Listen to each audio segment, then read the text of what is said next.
Hello, everyone, and thanks for joining today's ACLU Town Hall. I'm Becky Edwards. My pronouns are she, her. I'm the Chief Communications Officer at the ACLU, and I'll be moderating the discussion today. Right now, across the country, state lawmakers are attacking transgender people, particularly trans youth, and working to censor classroom discussion on race, gender, and LGBTQ issues. This is a nationwide crisis, and the young people who are the targets of these anti-trans and anti-inclusive education bills are coping with the heaviest burden. Over the next 30 minutes, we'll discuss the record number of attacks on transgender youth and students' right to learn, how the ACLU is fighting back, and what concrete actions you can take to help. So let's dive right in. I am joined by two incredible colleagues today. They work around the clock to fight these escalating attacks, and I'm thrilled and honored to have them here. First, let's start with Chase Strangio, the ACLU's Deputy Director for Transgender Justice. Hi, Chase. Hi, Becky, and hi, everyone. Thanks for joining. Chase, this year has been brutal for you and so many others. State lawmakers across the country have introduced a record number of anti-LGBTQ bills, most aimed at trans youth, including banning medically necessary health care and participation in school sports. And in Texas, the state is even threatening families of trans kids with child abuse investigations. Does Texas really want to take away trans kids from their parents and put them in foster care?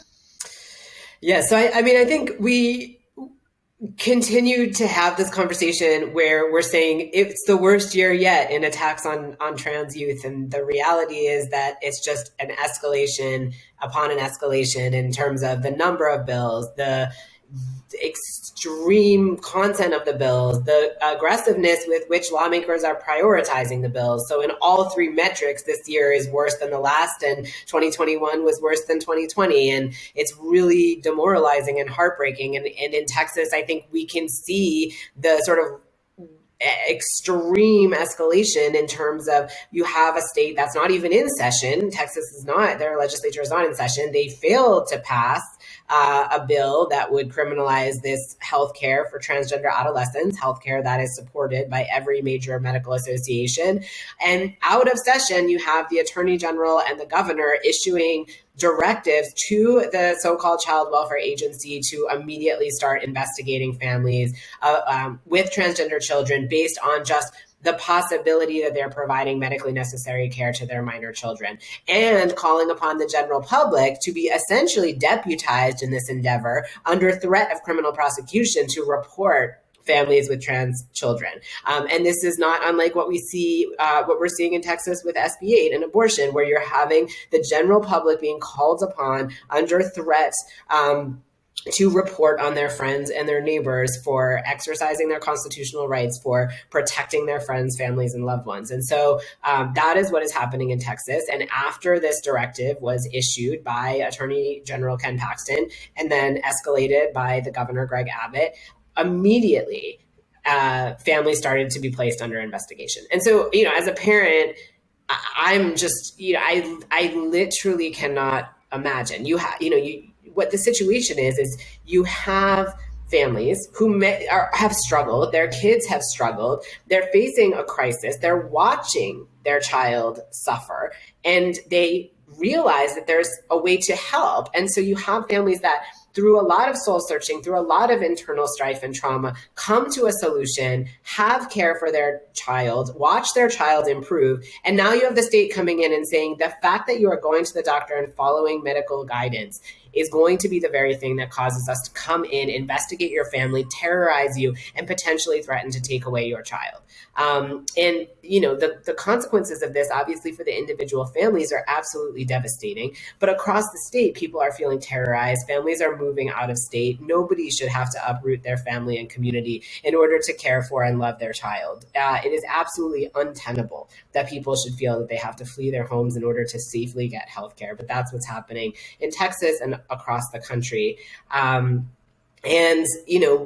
hospitals started cutting off care immediately after this. So we had a situation where, the governor and the attorney general are acting far outside the scope of their legal authority. They are not the legislature. They cannot pass new laws, but they use their power to terrorize and scare these families. And immediately things started to change on the ground in Texas. And we had to jump in. And we as soon as we heard that families were under investigation on a Friday, we filed a lawsuit on Tuesday. I've never, and this is saying a lot in my 10 years at the ACLU, worked as hard or as aggressively as we did in this context, because the stakes were just so high. And we needed to get something on file. And we worked with the ACLU of Texas, and we worked at the LGBT Project with the Women's Rights Project, who have experts on the child welfare system. We worked with our partners and colleagues at Lambda Legal, and we pulled together a lawsuit and ended up having a full evidentiary hearing within a matter of 3 weeks in state court in Texas. And we're able to get this law enjoined. And so thankfully right now, we're in a situation where we have a statewide injunction, but it could, it could go away at any point, because Texas officials are aggressively, working to undo our court win and trying to re-implement these investigations into families. And Chase, before we move forward, can you just, you're talking a lot about Texas, but I know Texas is not the only place you're working, because this is like a coordinated effort nationwide. Can you talk a little bit about the scale? Yeah. So, and, like I said, the volume is the worst we've ever seen. And we're in a situation where at this point, there are close to 200 bills targeting LGBTQ people in 35 states, the majority of them targeting trans youth. We're in a situation now where 16 states in the country currently ban trans youth from participating in school sports with their peers. We've had states pass bathroom bans this year, multiple states moving bills to criminalize healthcare for trans adolescents. And it's demoralizing, because you fight. And, for example, on the very last day of Alabama's legislative session, after we had successfully fought off a criminal ban on healthcare up to age 19, that would make it a felony for doctors to provide this treatment. There is a state-of-the-art clinic at the University of Alabama that is going to have to shut down if we don't get into court quickly, that treats adolescents across the Southeast. Now, those doctors could be sentenced up to 10 years in prison for following their ethical obligations as medical providers. So Alabama is another place where, unfortunately, at the last second, multiple bills were pushed through. And then you have these bills that are also banning so-called discussion or instruction or discussion of gender identity or sexual orientation, as if you could ban discussion of it, because everyone has a gender identity and sexual orientation. So ultimately what they're saying is you can't talk about anything, but that's not what they mean. They mean you LGBTQ people should not be discussed. You should feel so ashamed of yourself and your families that we're going to tell you from age, kindergarten through 5th grade, that you're not going to be able to come into school and talk about your parents if you have, 2 moms, or you're not going to be able to talk about your family if you're a trans person, or if you have a trans parent. And I think about, well, what's my kid supposed to say if they lived in Florida or they lived in Alabama? They couldn't talk about their family in K through 5, when 90% of what you do at various points throughout the year is talk about your family, your tradition,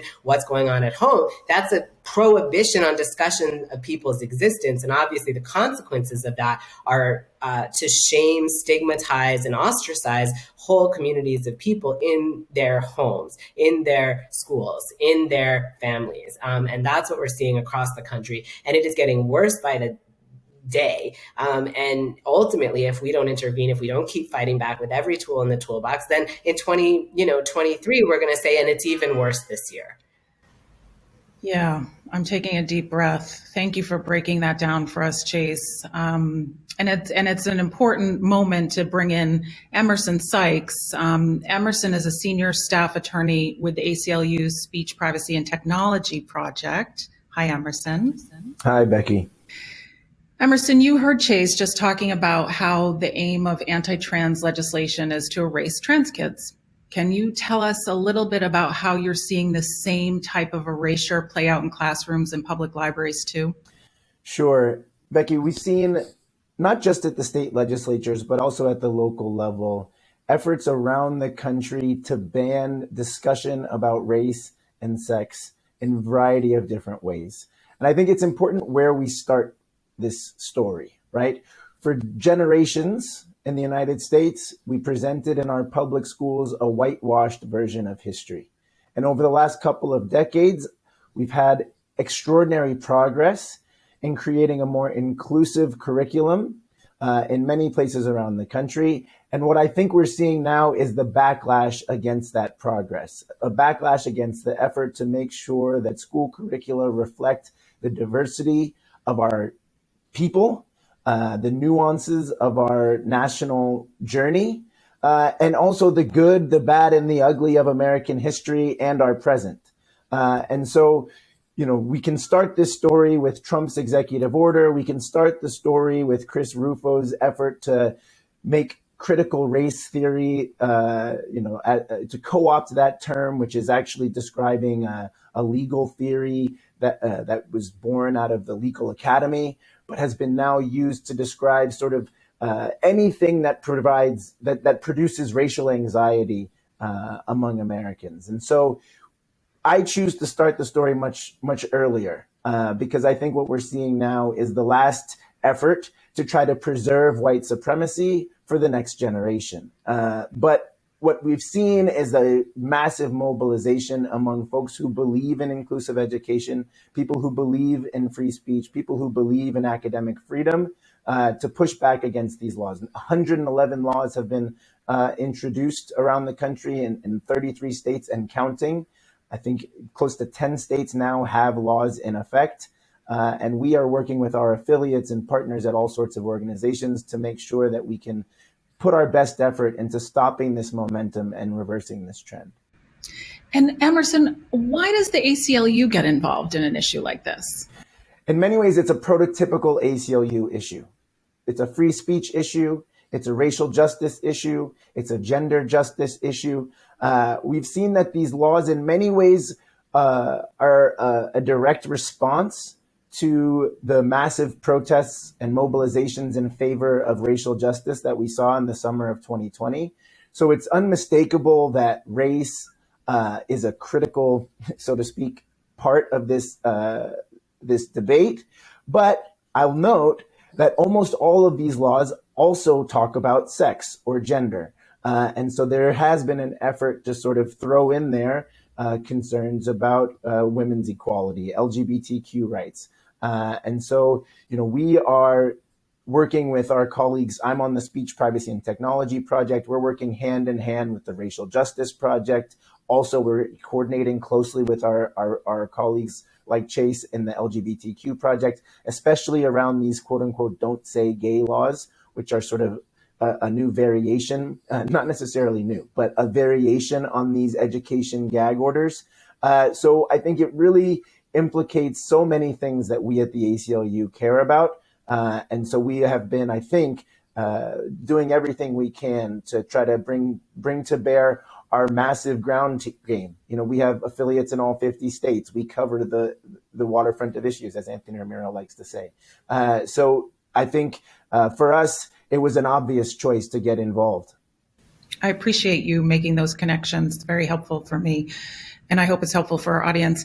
Chase, you already talked about how the Texas directive is part of a coordinated effort by politicians nationwide. But can you speak more about this so our audience understands sort of what is the motivation behind these attacks on trans youth and why it's escalated so dramatically this year?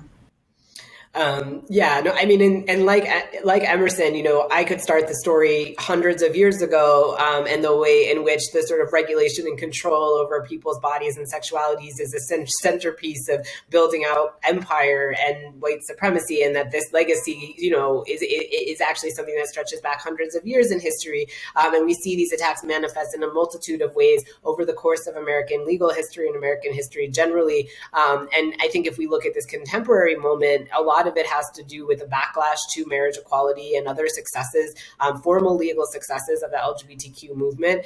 When the Supreme Court struck down bans on marriage equality in 2015 in Obergefell, immediately in 2016, we saw the proliferation of the anti-trans bathroom bill and the fixation on trans people and situating us as a threat. And that was a direct response to the success of marriage equality. And that has escalated between 2016 and the present in different manifestations and iterations of attacks on trans young people in particular. And I think the focus is on young people, primarily for two reasons. One has to do with the fact that there are people and there is an ideology that fundamentally opposes people being trans at all. And that's what's going on here. And that part of that ideology is to say that we can prevent people from being trans if we come in and stop kids from growing into trans adults.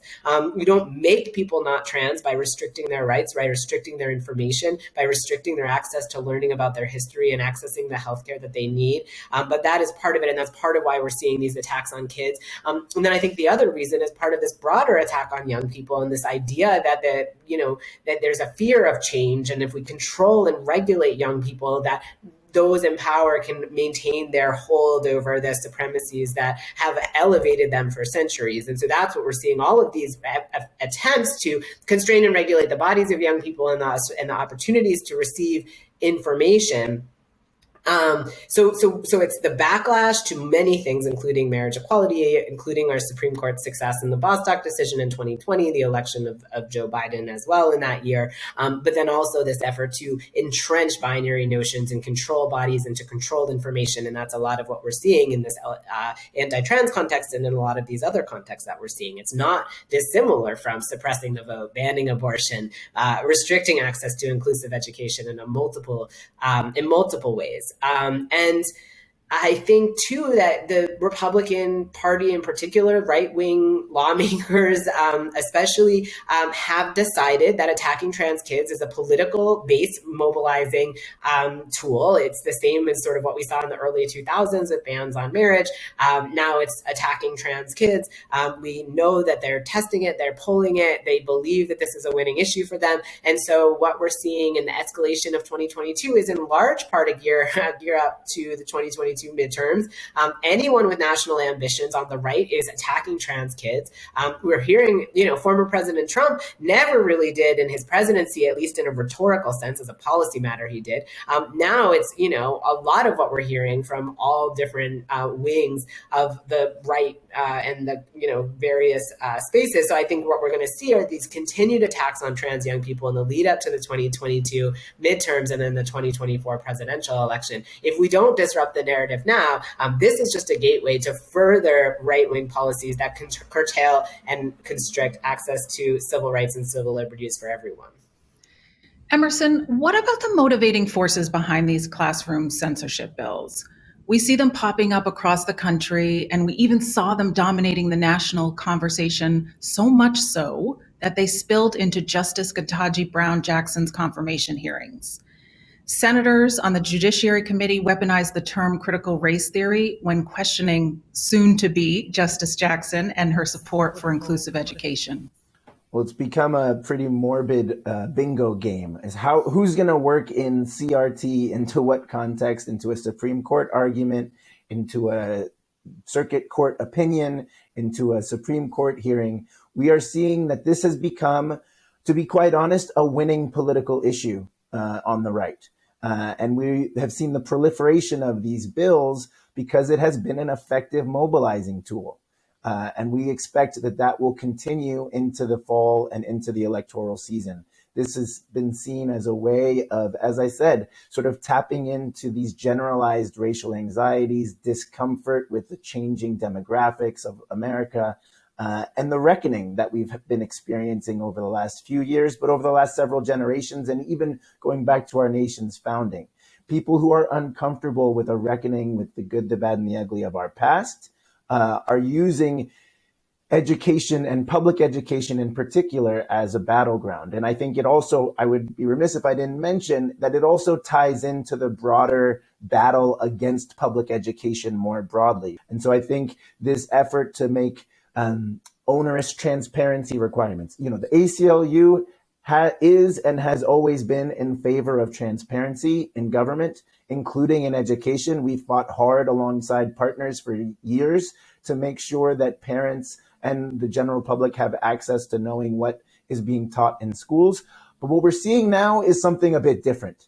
And here what we're seeing is an effort to chill speech, an effort to introduce onerous procedures on educators, unwieldy. The whole point being that teachers, districts, librarians will opt to simply avoid these topics altogether, right? They're making it so difficult to get around these transparency measures, these reporting requirements, that educators are left with no choice but to avoid these important topics altogether. And as Chase said, while that may seem straightforward, avoiding these topics altogether is nigh on impossible. What they're really saying is, we want you to talk about it the way we want you to talk about it. Not that you can't talk about it at all. But what we've argued in court, and what we think is true, is that many of these laws are so sloppily drafted that they bring in all sorts of speech and prohibit all sorts of speech that should unobjective, is uncontentious, right? But in these Don't Say Gay bills, for example, as Chase said, they're trying to stop folks from, quote unquote, indoctrinating young folks in LGBTQ lifestyles. But what they've actually said is, you can't talk about mommies and daddies. You can't talk about parents. You can't talk about families. You can't talk about boys and girls and people who feel like, whatever, no talk about gender identity whatsoever. And I appreciate that point, Emerson, because in a way you're presenting a great segue to what I know you and Chase both like to remind us all, is that in all of these discussions, we can't lose sight of the fact that we're talking about individuals, right? We're talking about the harm that is real and causing pain every day. So Chase, can you talk a little bit about what trans kids are facing now? And similarly, you talked a little bit about this, but maybe you can expand upon this. What are their parents facing? Yeah, I mean, I think one of the things that's so disheartening for trans adults like myself, for example, is that you want to believe that things are going to get better for the next generation. And in many ways they did, and they are, and have a different paradigm, and people have so much more access to healthcare. But the backlash is making it so much scarier in certain ways. And so you have young people who are given this opportunity to survive and thrive at a much younger age than I had access to, for example. I mean, there was no, visible representation of transness in my childhood. There was no access to healthcare. Even in my young adulthood, there was no access to medical care that was covered by insurance. And that has dramatically shifted, thankfully, because we have a better understanding of the care. We have every major medical association in the United States supporting this care. Unfortunately, because of how it's been politicized, we're in a situation where now these young people, they're afraid that they're going to be taken from their parents. They're afraid that they're going to lose the care that they need. They're afraid that they can't go to the bathroom in schools, that they're going to be stripped from the opportunity to play the sports that they love. And especially for the young people who rely on this healthcare, it's terrifying because, one thing that this care is it temporarily blocks puberty so people can not undergo puberty with all of these attendant distresses that come for everyone, but especially for trans people. And so you have the state essentially forcing people into their endogenous puberty, forcing people to detransition in many ways by taking away and criminalizing healthcare that they need. You already have a situation where we know that when trans young people are affirmed, that they thrive. When they are not affirmed, then you have suicide rates that are close to 50%, that attempted suicide rates and experiences of suicidality. So you have the state coming in and saying, we know that what we're going to do is going to harm you and potentially kill you, but we're going to do it anyways. That is demoralizing. No young person should have to watch and witness this and have to go and fight at the state house for their basic rights, their autonomy. We're seeing so many young people mobilize and testify against these bills over and over again, because some states introduced 15, 20 anti-trans bills just in one state. That, is terrifying for these young people who have to be way more resilient than anyone should. And then their parents, of course, too, are terrified because they want what's best for their kids. And increasingly, parents understand that the best way to keep their kids healthy, happy, and alive is to affirm them in who they are. And that can be a journey and that can be a process. But when parents finally understand that and are affirming their kids and watching their kids thrive, the idea of losing that is terrifying. And as parents, I think we know that it is always confusing about how to best care for for our children. We don't know what the pediatrics says about X, Y, or Z study, and we rely on our medical providers, we rely on our instincts, and we rely on our understanding of our children to do what's best for them. And now we have the state coming in and saying we are going to ignore the parents, we're going to ignore the doctors, and we're going to ignore the adolescents. And the irony, of course, is that this is being done at the very same time that all of these so-called anti-CRT bills are being pushed in the name of parental rights and parents having the autonomy and control to decide what their kids learned in school. But of course, if they're affirming their trans kids, then absolutely not. The state is going to come in and not only stop that, but threaten to remove their children. I mean, what is a greater intrusion upon parental rights than that?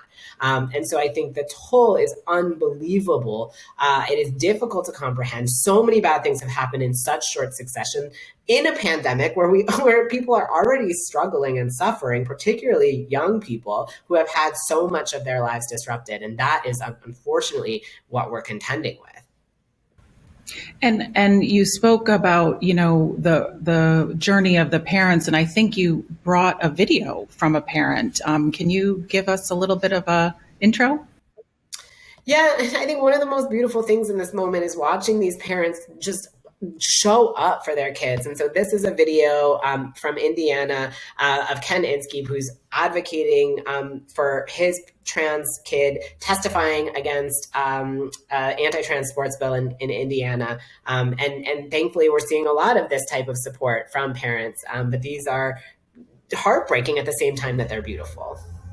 Please, please, please don't push our children even one step or closer to the precipice of suicide by telling them they can't participate in school sports like any other kid.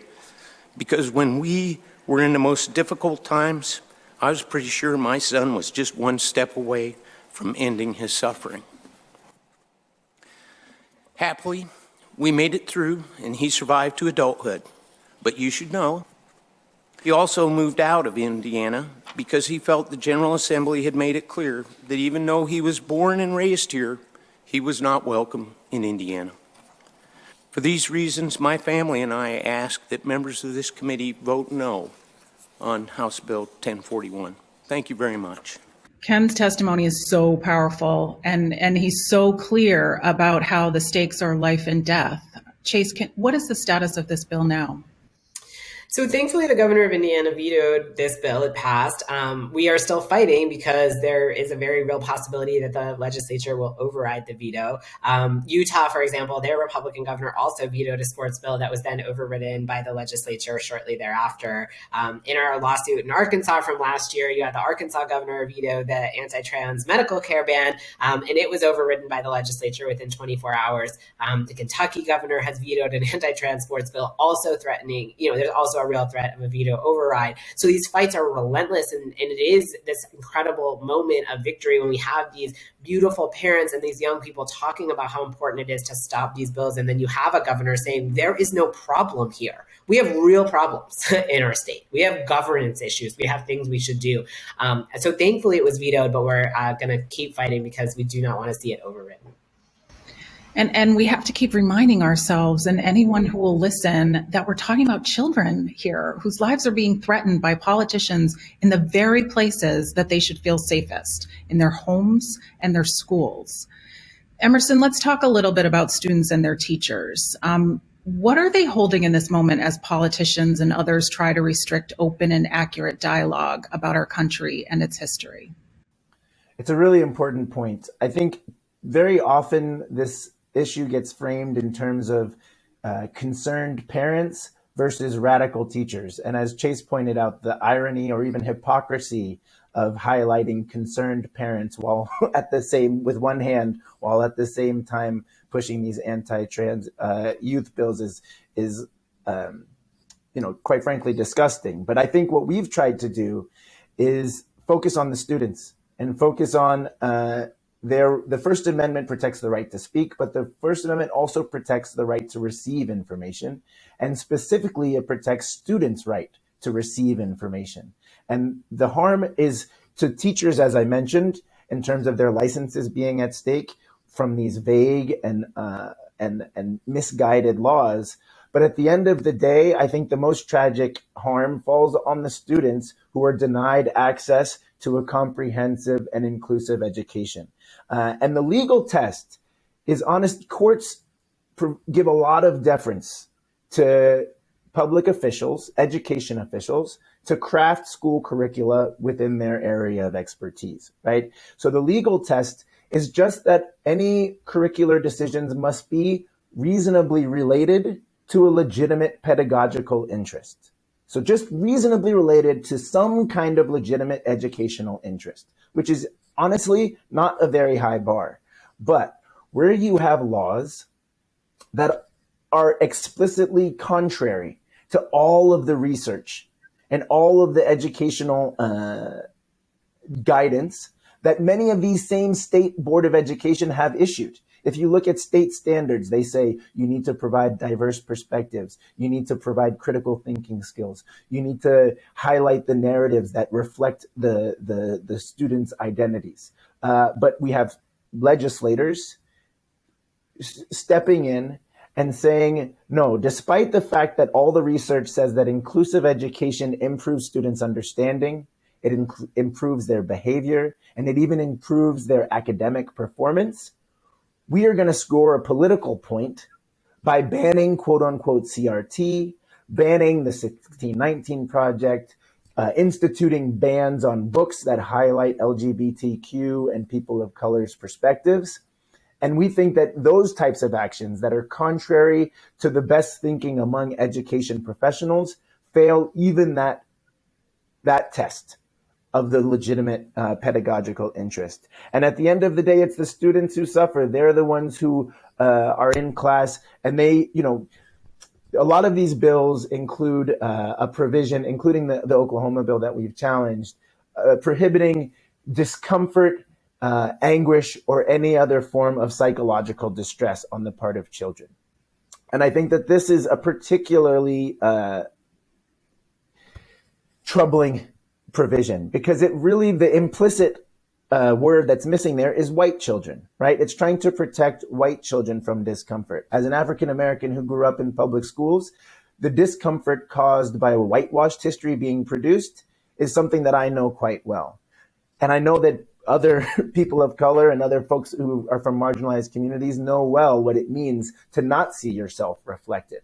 So at the same time, some amount of discomfort is inherent in the learning process, right? Like we go to school to be pushed, especially in higher education, where adults go to test ideas. So then for these same legislatures to prohibit any form of discomfort that could be produced by discussions of race or sex, I think is disingenuous in the extreme. So we have thousands of people who have joined us for this conversation, and I want to cover at least two more areas before I let you both go. One is I want to help our folks who are with us today understand what goes into a lot of these efforts. So I want you to peel back the curtain a little bit on how the ACLU works. And then I want to get to a really important part, because we had over 400 people ask us, because we allowed folks to submit questions. We had over 400 questions about what can I do? So I want to make sure we cover what goes on behind the scenes, and then we get to what we can let all these folks know how to work with us. So Chase, you first. Tell us a little bit about what was involved in stopping the state stopping the state from terrorizing families with trans kids.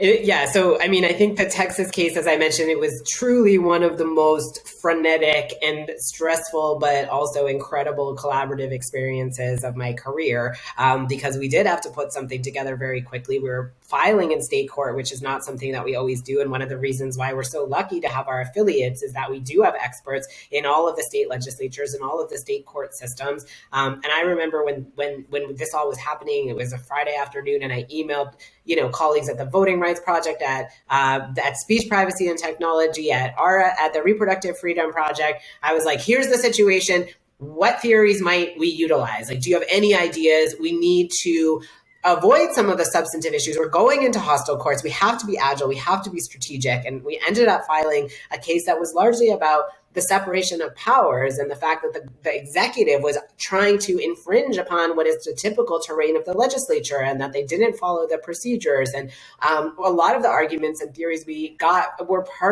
came from a conversation that I had with staff at the Voting Rights Project about a case that they had filed in Kansas against Chris Kobach. And so taking that learning from our national projects and then collaborating at the national side with our affiliate, we had people working 24 hours a day to get things together, relying on the expertise of the ACLU, both in the sort of mechanistic sense of how to file in state court, and then also in the substantive sense of what claims might we bring to the table. We ended up having an in-person hearing at the last minute, prepping witnesses on the fly.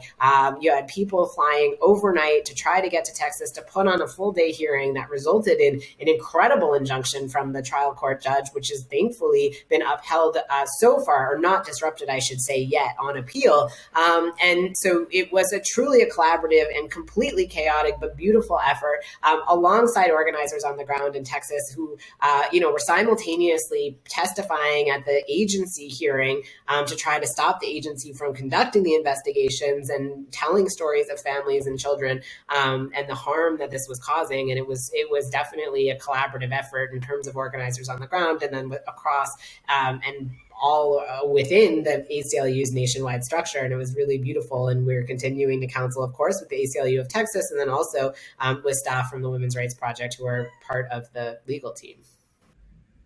Thank you for that, Chase. And Emerson, maybe just quickly, anything you want to add to the way the collaboration comes together at the state level?